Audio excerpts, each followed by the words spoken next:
안녕하세요. 부동산을 보는 눈 리얼아이 박감사입니다. 요즘 부동산 시장 꽁꽁 얼어붙고 있죠. 사람들의 관심에서도 지금 점차 멀어지고 있는데 정말 큰일 났습니다.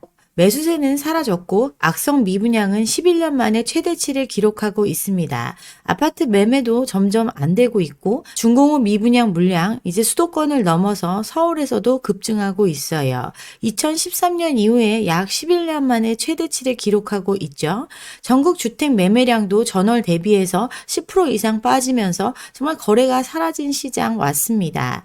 서울 같은 경우 거래량 넉 달째 3천 건대를 보이고 있죠. 날씨가 좀 풀리고 상황이 좀 지나가 봐야 좀 살아나지 않을까 이런 기대감을 갖고 있지만 대출 규제가 강화된 이후로 매수 심리는 급격하게 위축되고 시장의 관망세가 짙어지고 있습니다. 서울 아파트 거래량을 지표로 보는 이유, 그나마 우리나라에서 가장 많은 사람들이 관심을 보이는 아파트 시장, 바로 서울의 아파트 시장이기 때문에 여기 거래량 변화를 보는 거 굉장히 의미가 있습니다. 지금 보면 정책금융을 풀어주고 DSR 도입도 늦춰가면서 시장을 부양했던 그 시간이 끝나고 나니까 거래량은 소강 상태를 보이고 있습니다. 연도별로 한번 살펴보면 20년, 21년 한 달에 15,000건도 넘게 거래됐던 그런 시절이 있었죠. 그러다가 가격이 올라가는 것만큼 수요가 뒷받침해주지 못하니까 거래량은 점점 줄어드는 모습이 나타났어요. 그리고 21년 하반기 그동안 풀렸던 유동성 때문에 물가 상승이 오고 금리를 인상하는 시기가 도래를 했습니다. 0.5였던 기준금리가 0.75, 1%, 2배 가까이 올라가면서 거래량은 1000건대 미만으로 떨어졌어요. 22년도에도 이 상황이 계속 유지가 됐죠.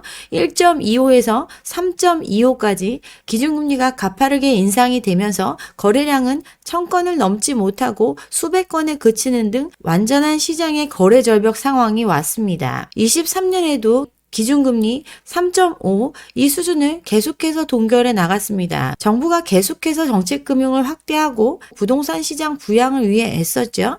그리고 이제 금리 인하기가 온다, 피벗이 시작된다 이런 기대감이 커지면서 초영끌이 시장에 진입을 하고 거래량은 다시 반짝 살아나는가 했었는데 오히려 피벗이 시작된 이후 금리를 낮추는데도 거래량은 다시 소강 상태를 맞이하고 있습니다. 22년 하반기 금리 인상의 최고점이었던 시기였죠.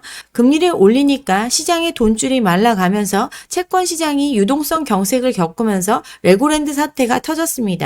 레고랜드 사태 이후에 둔촌주공 PF 연장 안 되고 PF 시장의 위기 신호가 여기저기서 나타났어요. 그러다 보니까 그동안 있었던 모든 부동산 규제책 다 풀어 제끼고 대출도 풀어주고 수분양을 부추기면서 위기를 극복했습니다. 거래량도 이에 따라 늘어났고 정책금융을 활용해서 들어오는 사람들, 또 여기에 이제 금리가 내릴 거다라는 기대감, 시장이 망하게 정부는 절대 손 놓고 보지 않는다, 부동산 불패시나 이런 것들이 합쳐지면서 거래량도 증가를 하고 바닥을 쳤던 가격도 다시 올라가는 모습이 나타났지만 막상 피벗이 시작됐어도 대출의 건전성이 강조되면서 다시 거래가 힘을 못 받는 상황 왔습니다. 여기에 거시적인 경제 상황이 안 좋고 또 정치적인 불안감 이런 것들이 겹치면서 지금의 거래량 다시 빙하기 초입으로 돌아가고 있어요. 매매가 잘 돼야 기존 아파트 가격이 오르고 가격이 올라야 새로 분양하는 물건의 값도 높게 받을 수 있습니다. 분양 물건의 가격이 시세보다 낮아야 메리트 부각이 되면서 잘 팔릴 수 있는 환경이 되는데 지금 일부 수요가 유입됐다 하더라도 가격이 쭉쭉 치고 올라가는 모습이 안 나타나니까 이제 분양 물건 오히려 기축보다 비싸다는 인식이 생기면서 분양이 잘 안 되는 상황 왔습니다. 아직 만들어지기도 전에 물건을 파는 것, 이게 선분양이죠. 선분양이 잘 이루어지려면 자금에 대한 압박이 없어야 되고 또 시세 대비해서 훨씬 더 큰 이득을 볼 수 있다라는 로또여야 가능한데 이제 로또가 사라지니 신중해지고 분양이 잘 안 되면서 미분양이 쌓여가고 있습니다. 작년에 서울 강남권에 수많은 분양이 있었는데 이건 잘 팔렸습니다. 이유는 강남은 여전히 로또라는 인식이 컸기 때문이죠. 분양가 상한제가 적용되는 지역이고 주변 시세보다 낮아서 수억 원의 시세 차익을 기대할 수 있다고 하니까 작년 서울 1순위 청약자 70%가 강남권에 몰렸습니다. 이익을 볼 수 있다라는 물건에는 사람들이 몰려갔지만 나머지 시장에서의 물건은 안 팔리고 쌓이고 그렇게 미분양 물량이 증가를 했습니다. 공사 시작하기도 전에 물건을 파는데 이미 다 지어졌는데도 팔리지 않은 집들 쌓이게 됐죠. 악성 미분양은 52개월 만에 최대치를 기록할 정도로 지금 다 지어놓고 팔지 못한 재고가 쌓여가고 있습니다. 중공업 미분양 물량 19,000가구 가까이 되죠. 물건을 짓는데 비용을 많이 들여서 지을 수밖에 없는 건설업체들 자금 회수에 차질이 생기면서 자금난에 빠지고 있습니다. 서울 내 중공업 미분양 물량도 급증하고 있죠. 다 짓고도 미분양으로 물건이 쌓여 있으면 건설업체의 PF 부실 우려는 더욱더 커질 수밖에 없어요. 대부분 당장 자금을 회수하지 못하더라도 일단 공사를 시작하면 지어야 하기 때문에 빚을 땡겨다가 건물을 지었습니다. 공사비는 올라가고 조달해서 쓴 자금에 대한 금융비용은 상승하는데 물건은 안 팔리고 쌓이니 자금난에 빠질 수밖에 없는 그런 구조입니다. PF 사업 물건이 다 팔려야 자금을 회수할 수 있다고 했죠. 그렇지만 물건을 원하는 시기까지 만들어내려면 반드시 비용 투입이 필요합니다. 이 비용은 PF 금융을 통해서 이루어져요. 즉 빚으로 공사를 한다는 뜻입니다. 물건을 팔아서 갚겠다고 했는데 물건이 안 팔리게 되면 이 물건을 지은 시공사의 책임은 더욱더 커질 수밖에 없어요. 먼저 돈을 빌릴 때 언제까지 집을 지어주겠다라는 책임 준공 약속을 하죠. 정해진 기간까지 짓기 위해서는 비용을 투입해서라도 물건을 만들어내야 합니다. 또 안 팔리는 경우에는 공사비 대물로 받고 나머지 미분양 물량도 떠안게 된다는 것, 이런 조항에도 동의하면서 빚을 내서 공사를 한 게 바로 시공사입니다. 즉 물건이 안 팔리면 이 빚 문제에서 결코 자유로울 수 없는 게 건설사들의 입장이에요.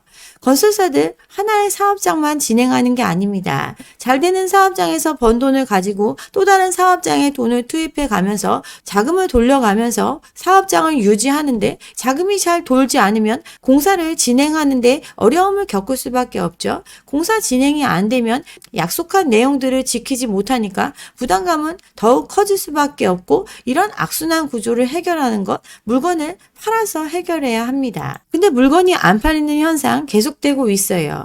1순위 마감 비율 지금 절반도 안 되죠.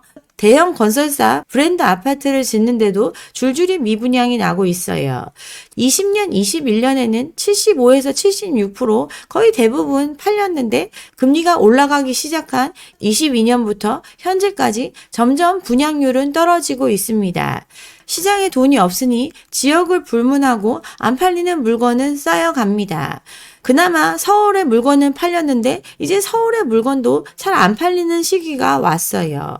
악성 미분양 80% 가까이는 여전히 지방에 몰려 있습니다. 분양이 다 안 된 물건들 계속해서 팔지만 준공후까지 소진이 안 되면 결국 악성 미분양 물량으로 시공사가 이 물량을 떠안게 됩니다. 서울의 미분양 급증하고 있고 수도권 이미 분양이 됐다고 믿었던 아파트들도 미계약이 속출하고 있어요. 대출에 대한 규제가 강화되면서 사람들 분양대금 치를 방법이 없죠.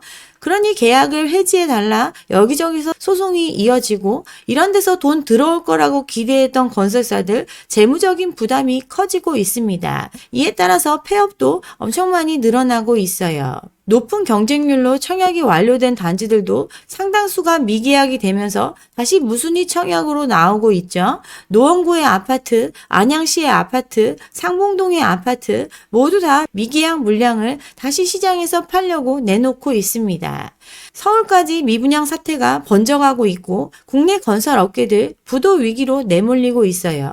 올해 10월까지 폐업한 건설사 2,000곳이 넘습니다. 지난해 같은 기간보다 20% 넘게 증가를 했고 폐업한 건설사 중 394곳은 종합건설사, 좀 규모가 있는 건설사들인데 이들도 버티지 못해서 부도로 이어지고 있습니다. 특히 미분양이 장기화되고 있는 지방에 이 부도 건설사들 집중되어 있습니다.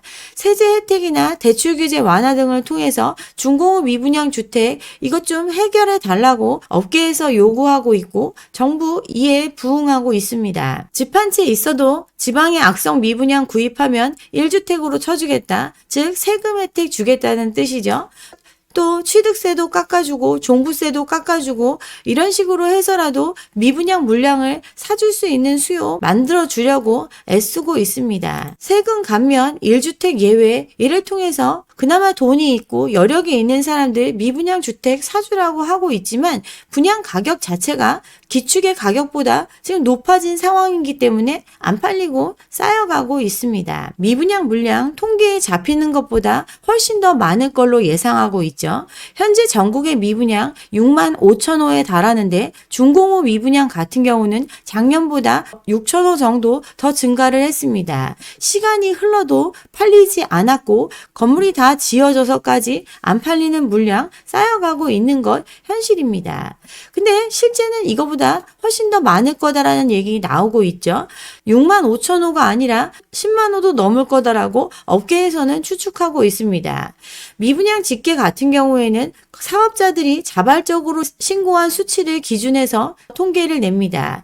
이렇게 자발적으로 신고된 물량만 해도 6만 5천 호에 달한다는 것, 그만큼 업계의 상황이 안 좋을 걸 예상할 수 있습니다. 미분양 난 거 있는 그대로 발표를 하면 아무도 사주지 않는 물건 똑같은 가격에 누가 사주려고 할까요? 그렇기 때문에 이걸 감추려고 하는 건설사들이 훨씬 많습니다. 영업에 애로가 생기는 건 물론 안 팔리는 아파트를 지었다 이미지에도 타격을 입을 수 있기 때문에 국토부도 이거 업체의 부담이 크다라고 생각하기 때문에 의무화하지 않고 그냥 덮어두고 있습니다.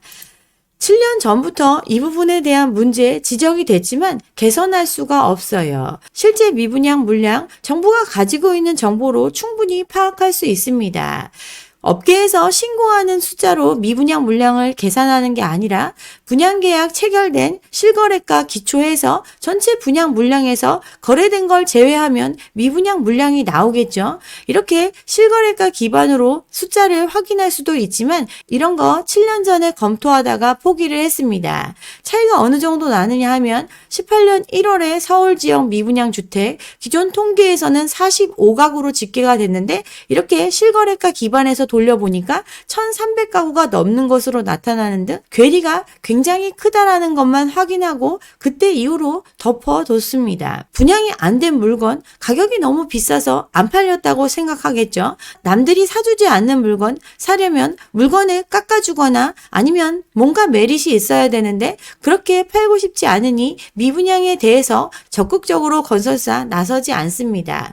더 사려는 사람이 줄어들 수 있기 때문에 쉬쉬할 수밖에 없어요. 통계의 정확성을 위해서 실거래로 파악해 보려고 했더니 괴리가 너무 크다라는 것 이미 정부도 알고 있습니다. 어쨌든 자발적으로 신고한 것만 해도 6만 5천 가구의 미분양 아파트가 쌓여 있고 이미 집으로 다 지어진 것도 18,000호가 넘게 쌓여 있습니다. 이 액이 물건을 만들 때 들어간 비용을 아직 회수하지 못했음을 뜻하고 그만큼 건설사의 자금 압박이 커져가고 있다는 걸 보여주는 수치입니다.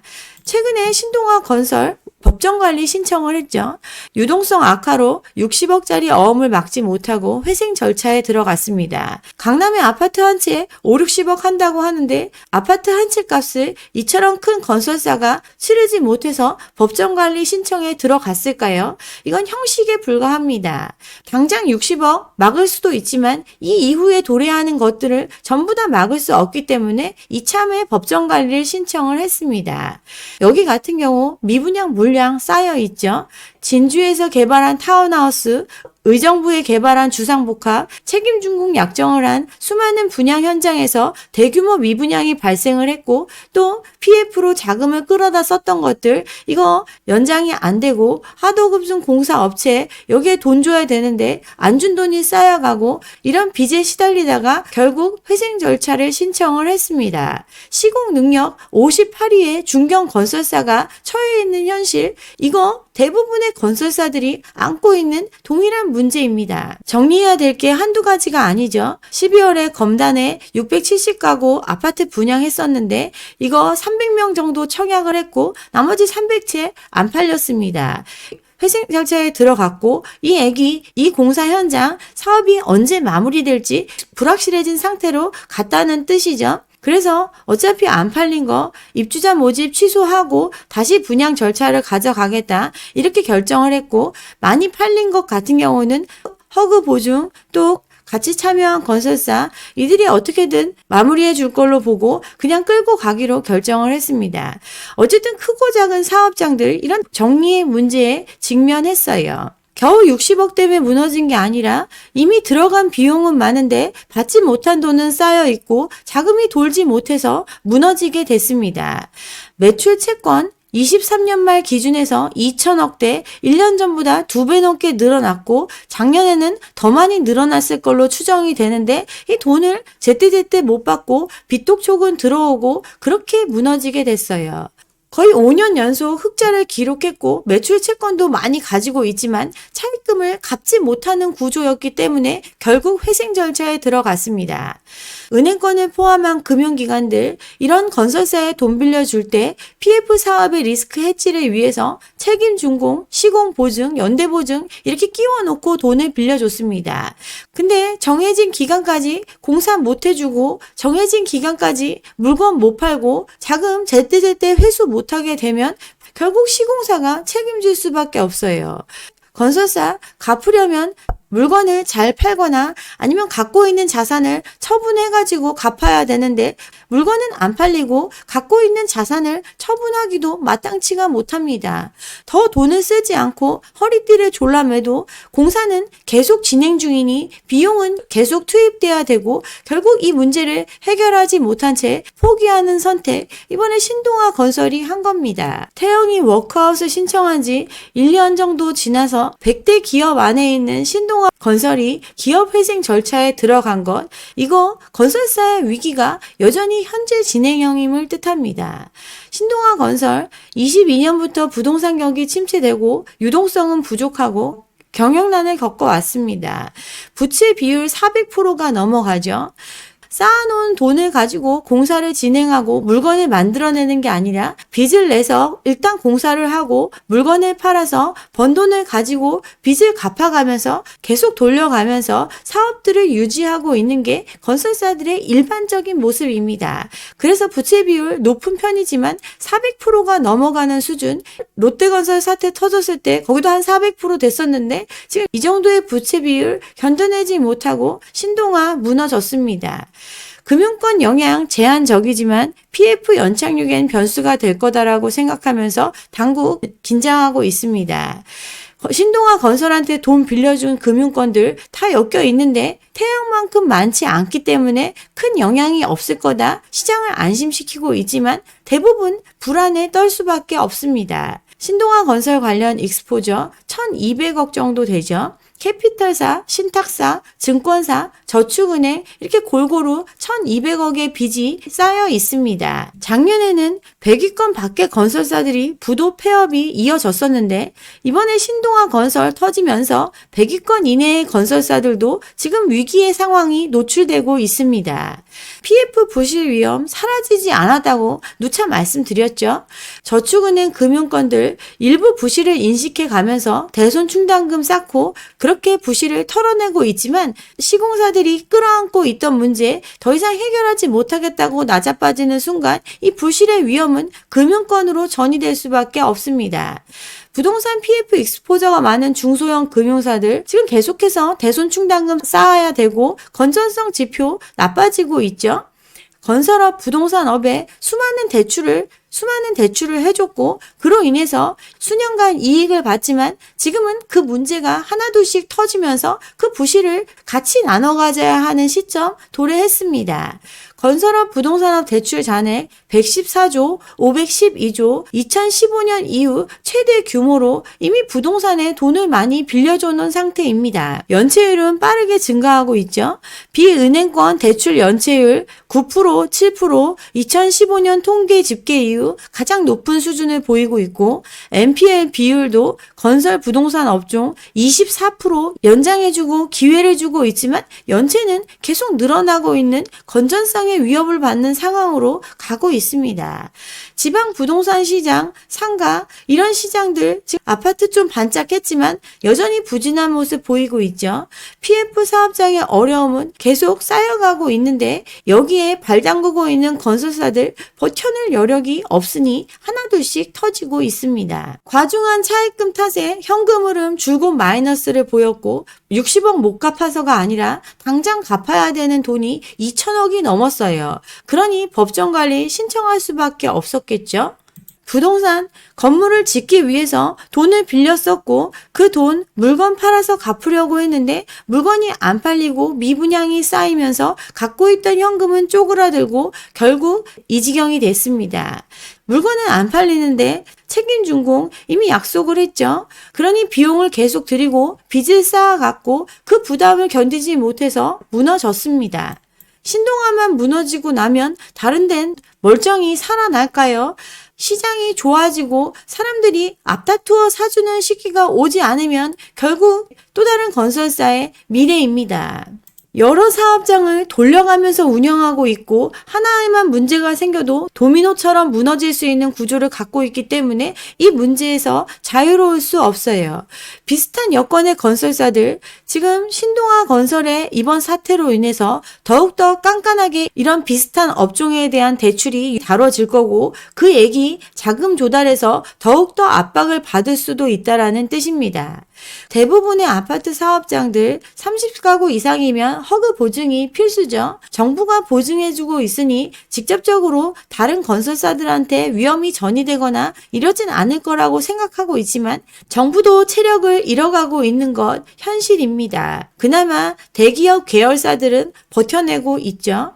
롯데건설 같은 경우에 롯데그룹에서 지원을 해주고 정부가 참여해서 대출, 펀드 이런 거 지원해주면서 유동성 위기를 넘겼지만 현재 롯데그룹 전체의 위기설로 퍼져가고 있습니다. 코오롱 글로벌 같은 경우 부채 비율 거의 560% 되죠. 여기 같은 경우 갖고 있던 알짜 부지를 계열사가 사줬어요. 신세계건설 부채 비율 950%가 넘어갔는데 모회사가 이 문제를 해결하기 위해 나섰습니다. 건설사 사업 구조상 지금과 같은 위기 상황을 길게 버텨낼 수가 없습니다. 일단 수주를 위해서 보증서죠. 또 금융기관들 PF 사업 믿고 돈 빌려주는 게 아니라 건설사의 신용을 보강해가지고 돈을 빌려줍니다. 즉 금융기관의 리스크를 대신 짊어지고 있어요. 근데 실제 돈을 투입해야 되는 것도 건설사의 몫이죠.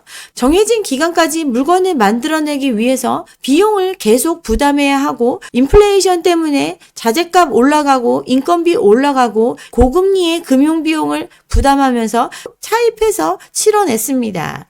이 모든 문제를 해결하고 사업을 유지할 수 있는 방법, 제품을 팔아야 가능합니다. 즉 이들이 빚으로 만든 물건을 시장에 팔아가지고 자금을 회수해야만 이 건설사 유지될 수 있어요. 근데 안 팔리고 자금은 안 도니까 급격히 무너지는 모습이 여기저기서 나타나고 있습니다. 그나마 전체적인 시장에 파장을 크게 가져올 큰 회사들은 정부가 보증해 가면서 살려내려고 애를 씁니다. 또 대기업 계열사들은 그룹에서 지원해 가면서 이 문제를 해결합니다. 그렇지만 아닌 곳들은 어떻게 되는 거죠? 결국 신동아 건설의 전철을 밟을 수밖에 없습니다.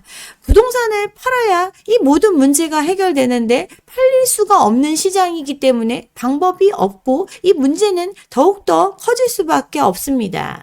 최근에 독감이 유행이죠. 역대급 독감에 병원마다 환자가 엄청나게 늘어나고 있습니다. 4주 전보다 14배나 늘어났다고 하고 5월까지 계속될 수 있다라고 지금 독감이 막 퍼져가고 있는데 건설사의 위태로운 모습 지금 독감처럼 퍼져나가고 있습니다. 지방은 이미 창궐했고 수도권을 넘어서 서울까지 지금 확산되고 있어요. 그나마 드러난 것 빙산의 일각입니다. 자발적인 신고로 통계를 축소해 가면서 쉬쉬해 가면서 미분양 물건을 끌어안고 있는데 이 물건들 팔릴 길이 요원하고 또 팔았다고 생각했던 물건들 미계약되고 대금 납부 안 되고 이러니 유동성은 더 고갈되고 공사비는 계속 올라가는데 빚은 못 갚으니 신용은 떨어지고 빚을 더 내기에도 어려워진 구조, 이런 심각한 상황이 계속 악순환으로 이어지고 있어요. 그럼 앞으로 나아질 수 있을까요? 나아지기 힘든 이유, 대체재인 물건들도 안 팔리는 전체적인 시장의 침체 상황입니다. 아파트값 내리고 있고 매물 적체도 심화되고 있죠. 서울 아파트 매물 9만 건에 육박합니다. 1년 전에 7만 건 정도 됐었는데 20%가 넘게 안 팔리고 쌓이고 있습니다. 경기도도 매물량 22%나 더 쌓여 있죠. 이러니 분양가 마냥 올릴 수도 없습니다. 전국적인 가격 조정이 불가피한 상황으로 가고 있고 현 상황이 종료돼서 뭔가 획기적인 일이 벌어지지 않으면 이 관망세 더 깊고 오래 갈 수 있고 그만큼 시장에서 물건 팔기 수월하지 않습니다. 마포, 송파, 사람들이 선호한다는 지역에도 매물 적체가 이어지고 있어요. 작년 9월에 8만 건 정도 쌓여있던 매물 지금 9만 건 가까이 늘어났습니다. 이 얘기 작년에 내온 물건도 시장에서 소화 안 되고 있을 만큼 재고가 쌓여가고 있음을 뜻합니다. 자율적인 시장에서도 물건이 안 팔리니 강제적인 매매도 늘어나고 있습니다. 강남 아파트도 못 버티고 영끌족들이 샀던 아파트들 시장에서 환가되지 못한 채 줄줄이 경매로 넘어가고 있습니다. 이미 경매가 11년 만에 최다를 기록했죠. 23년도에 10만 건 정도 됐었는데 24년도 14만 건으로 늘어났습니다. 이미 경매 남의 돈 안 갚았을 때 집담보 이런 물건들 경매로 넘어가는 걸 뜻하는데 이런 물량이 급증하고 있습니다. 올해부터 6개월마다 약 20조 정도 고정금리 대출이 변동금리로 전환된다고 하는데 이 금리에 대한 부담 이겨내지 못하고 경매로 내몰리는 현상 더 늘어날 거 불보듯 뻔하죠? 부동산 살리려고 정부가 최근에 엄청 무리를 했었는데 그 후폭풍 지금 겪고 있습니다.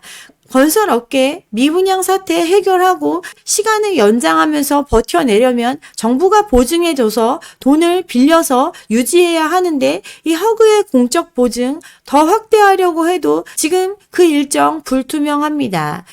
건설업체의 침체 해결하기 위해서 공적 보증을 확대하는 방안을 내놨지만 지금 정치적 불안 상황 때문에 추진이 쉽지 않을 걸로 예상하고 있죠.